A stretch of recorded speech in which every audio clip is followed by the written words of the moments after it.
previously in part 2, we learned how to use Laplace transform to find transfer function.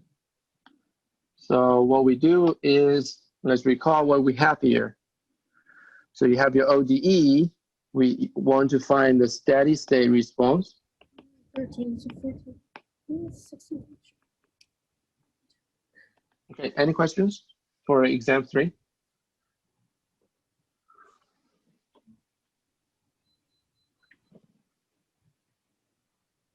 All right, so I think I'm gonna, okay, another thing. The office hour would be on Tuesday. I'm gonna provide a office hour 1 day before the exam. That's October 27th.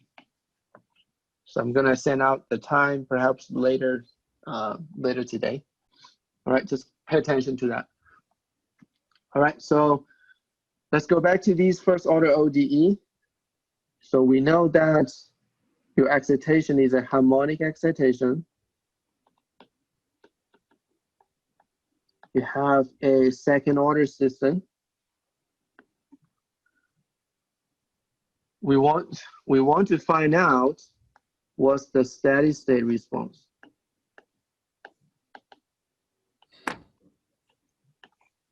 All right, so what we do is first we do Laplace transform. We get the ratio. You already see these like 2 minutes ago. And then from Laplace transform, we replace S by omega J. You find the C star, which is X over F omega J. That's 4 minus omega squared plus 2 omega J, 1 over this. You just replace all the S by omega J. And then we know that depending on the excitation, your response at steady state will be the magnitude times cosine, same type of harmonic, omega t plus theta. Your x naught over f naught is calculated from the absolute value or norm of these complex number. Your theta is just the angle of this complex number, right? So that's how we use transfer function or Laplace transform to find the steady state response. All right, so a few things. So first of all, when we do Laplace transform, actually, if you have xt singled out, the actual Laplace transform is s minus x naught. The acceleration is s squared minus s x naught minus f.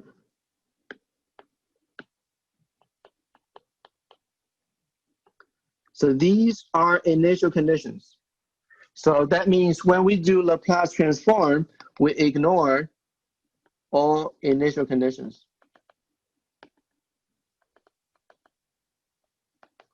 That's when we do Laplace transform for steady state or for transfer function. The reason why we can ignore these initial conditions is because these initial conditions only gives you the transient state because we have damping in the system. So these initial conditions eventually dies out. So it has no effect on the steady state response. All right. So that's Laplace transform for transfer function. Here, we're going to learn something new. Also use Laplace transform, but for a different purpose. So hopefully we won't get confused. So I'm going to ignore all this math here. It's not useful. So let's go back here. So once you have a system, you have a second order system, your excitation is just arbitrary. You see the difference here? So when we do transfer function, you want the input to be harmonic. But here, we're talking about arbitrary excitation. You know your initial condition, and then the problem to be solved is the time domain response, xt. So it has both the transient state and the particular, or the steady state.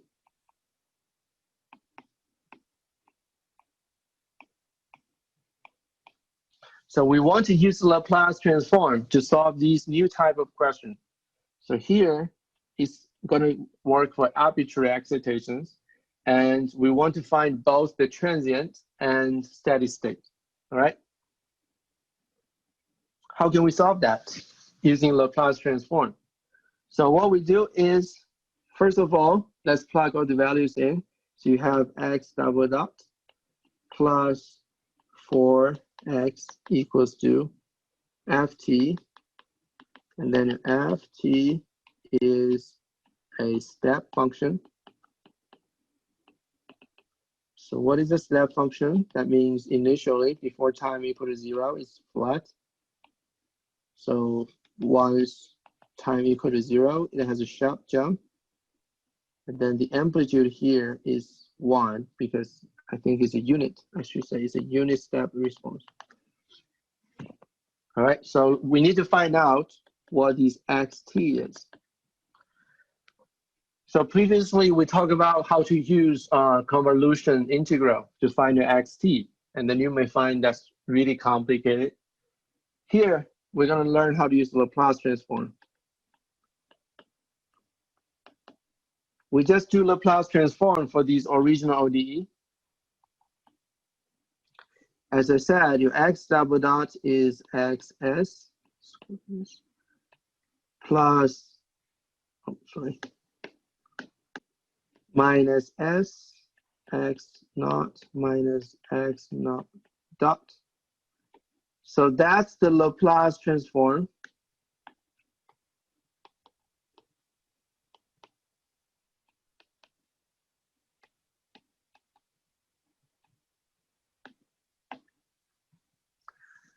So here's the difference.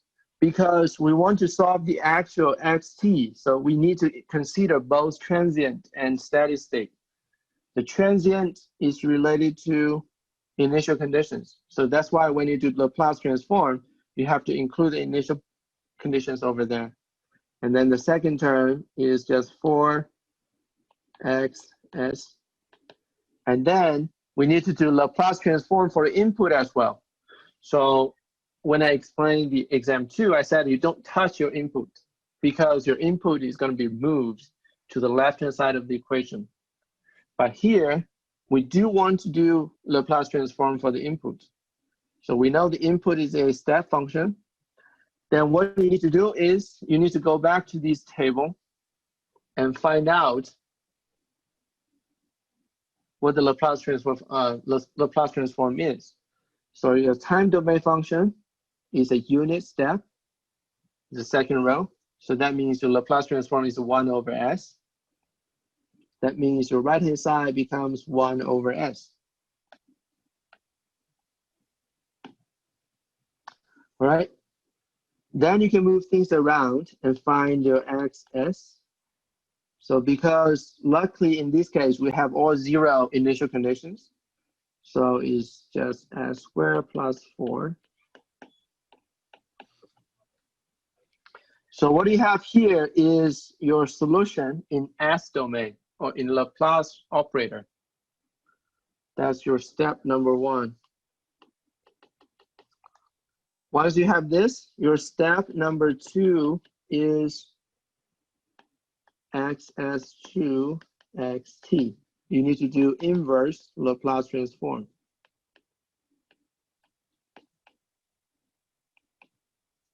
So that means you have to use this table again, but then this time you have to move from S domain to time domain. Move from the first column to the second column. So most of the time, you won't be able to find these directly. In old school, when I learned all of this, So my professor is just doing, we want to separate these multiplication by part. So you're gonna have a quarter S1 minus a quarter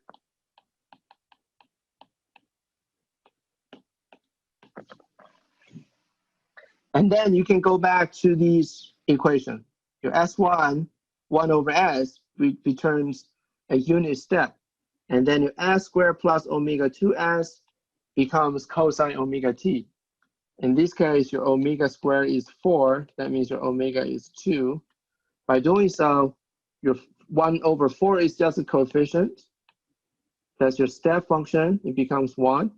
And then it becomes cosine 2t. So the trick is you need to know how to convert your original XS to these two parts. So that's before, that's really old school when we don't have MATLAB. Since we have MATLAB, so I don't want to teach these anymore. Let me do this in MATLAB.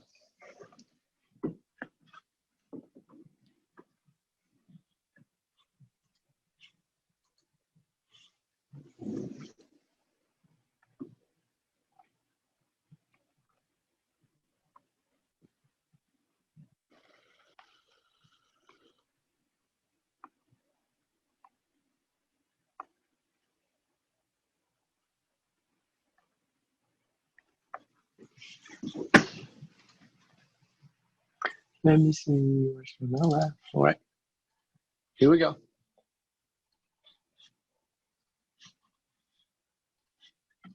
Can you see my screen?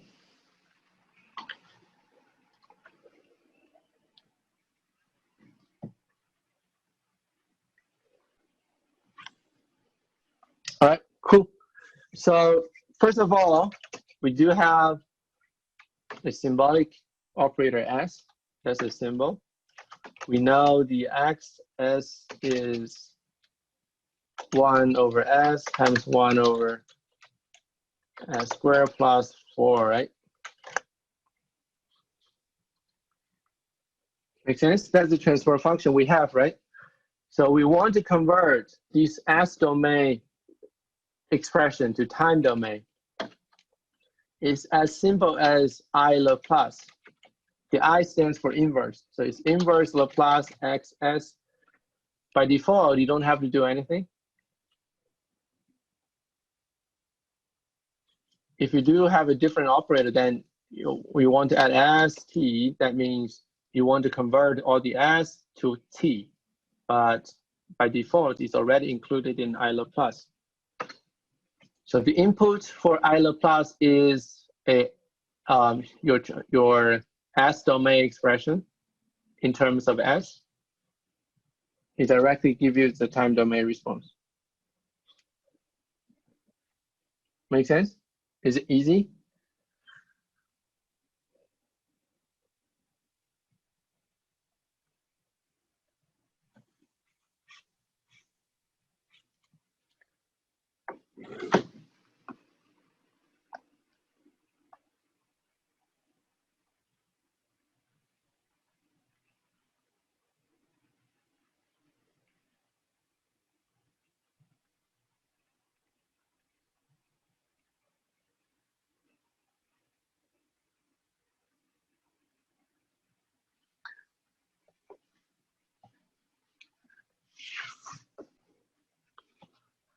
All right, so let's move on. Let's see another example.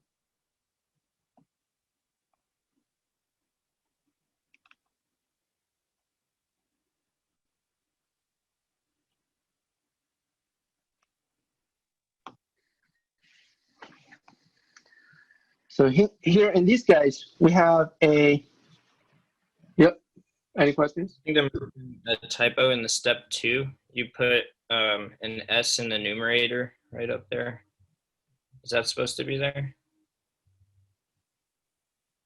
Yes, correct. Because from step 1 to step 2, let me write it out.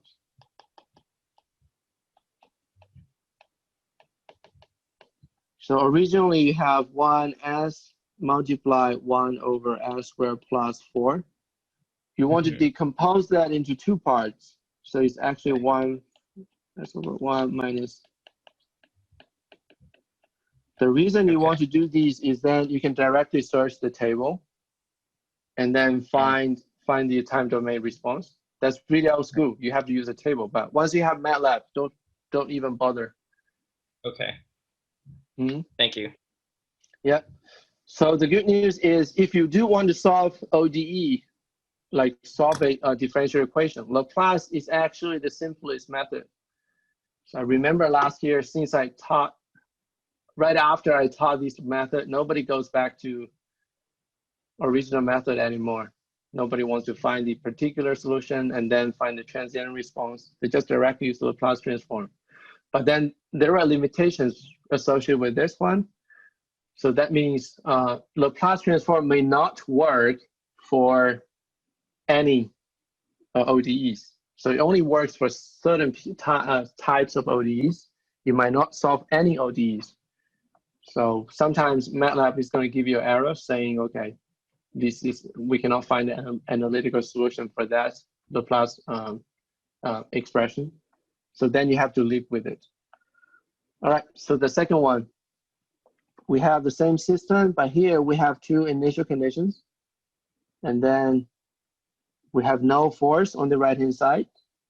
So let's plug it back in. You have x double dot plus kx equal to 0. Step 1, you have to do Laplace transform for everything. So x double dot becomes xs s squared plus s x naught plus x dot plus k, or in this case it's 4 xs equal to 0. 0 is directly 0. So that's step 1. Step 2 is you have to collect terms, find the s expression for your response. So if you move things around, you have s plus 1 over s squared plus 4, right? And then you convert your x as to xt using I Laplace. In MATLAB, it's as simple as I Laplace. You put your x, s back in, and then you have s, you have your t.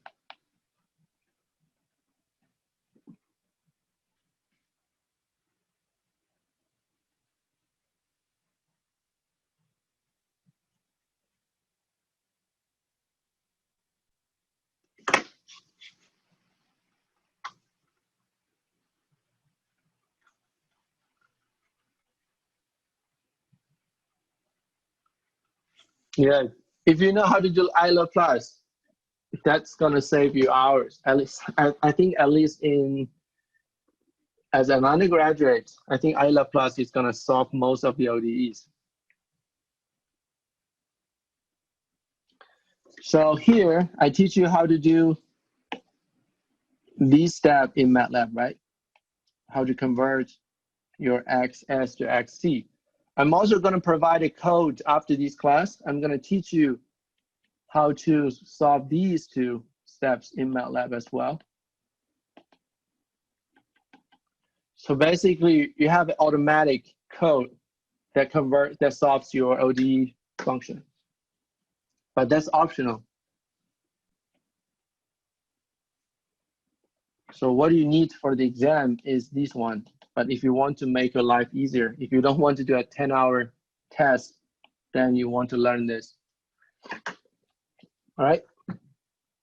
I think exam 3, according to my experience last year, it won't take 10 hours. I think it's simplest in the 4 exams in total.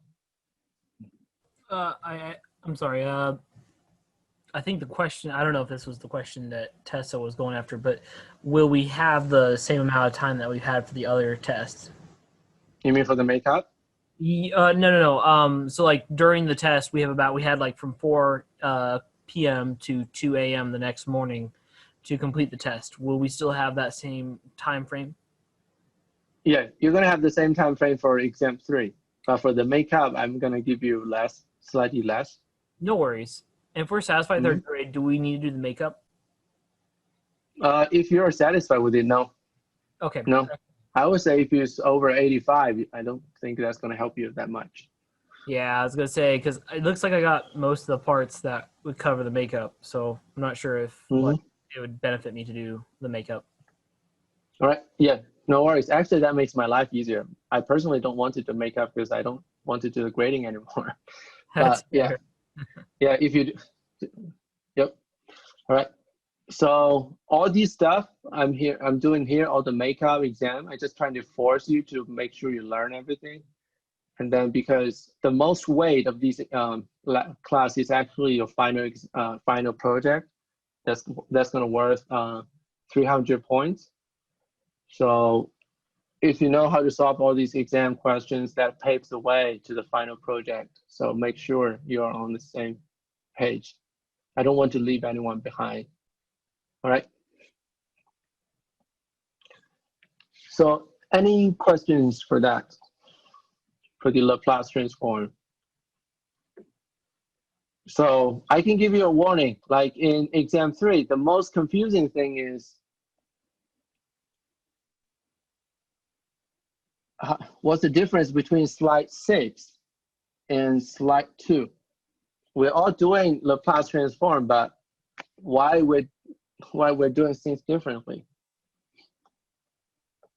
Okay, so I want to emphasize this again.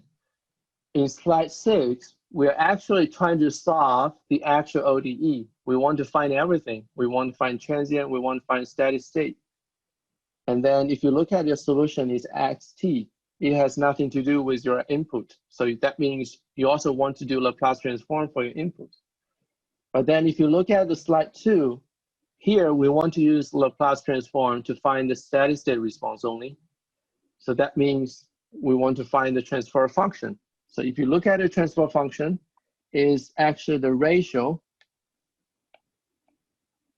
of output and input, because your input is included in your transfer function. So that's why you don't want to do Laplace transform for your input. Your input is part of the transfer function. All right. So in exam 3, sometimes I ask you transfer function. I believe a lot of you is going to replace your Fs by the Laplace expression. Yep. I'm saying it here. Hopefully you're not doing this time, right? Hopefully.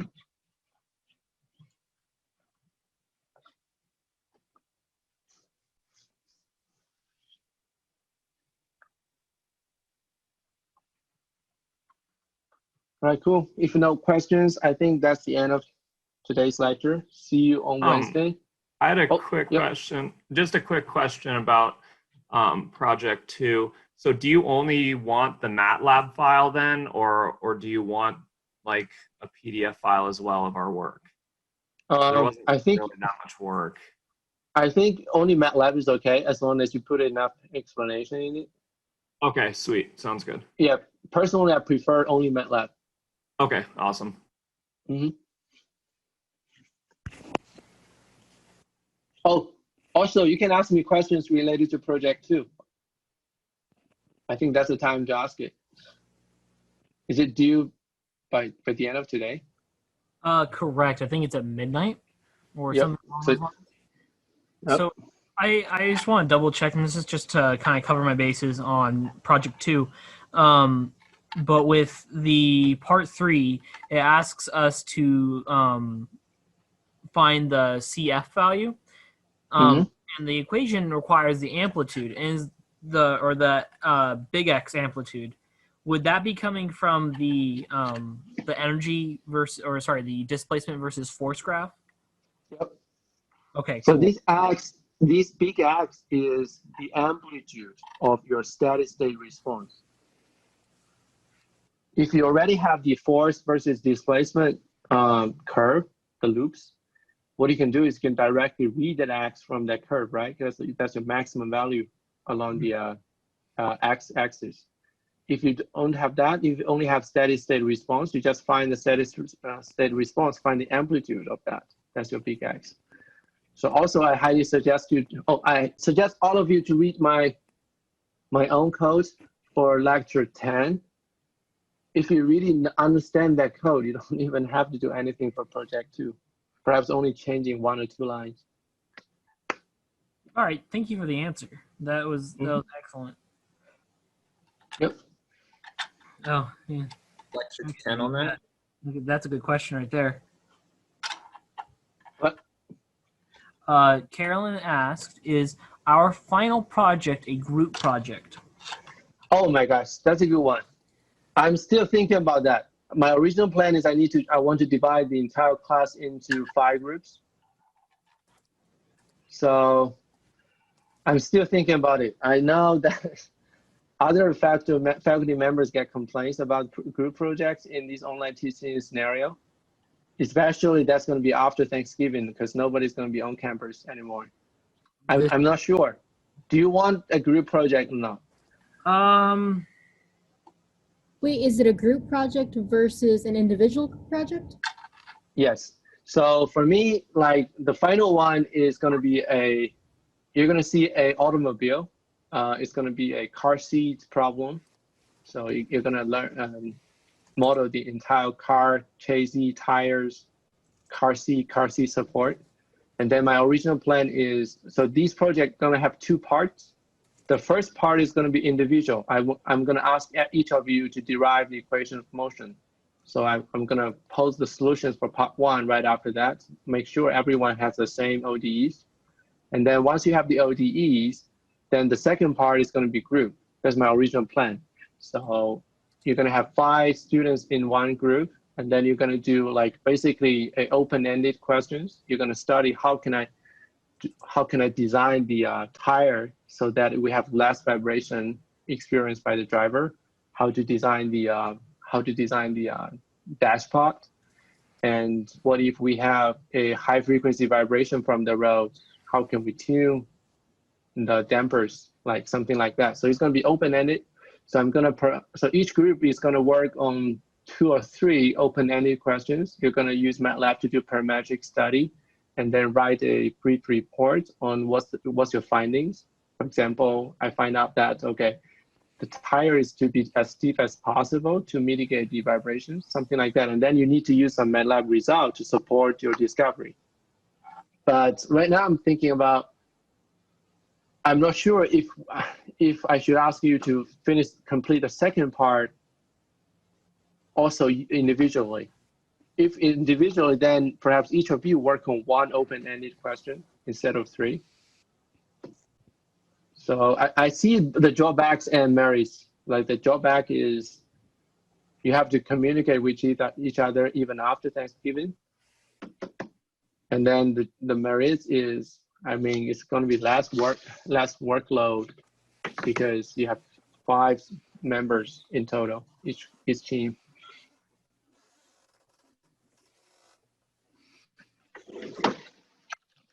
So final project.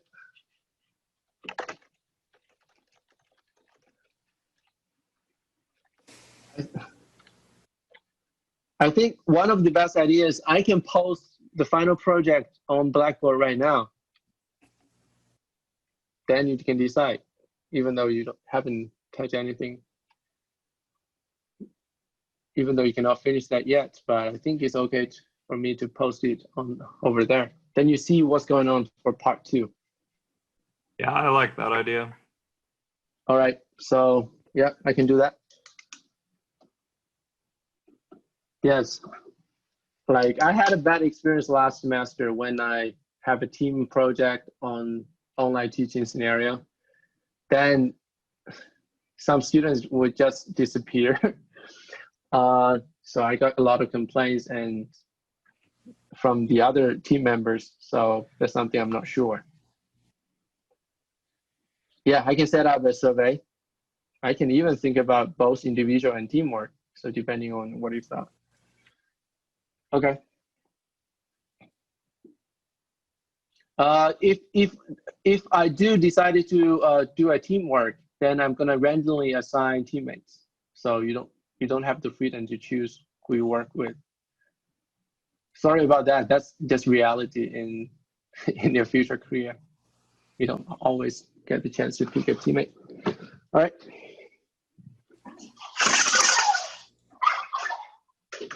Yeah, I like the survey idea. I'm also going to do that.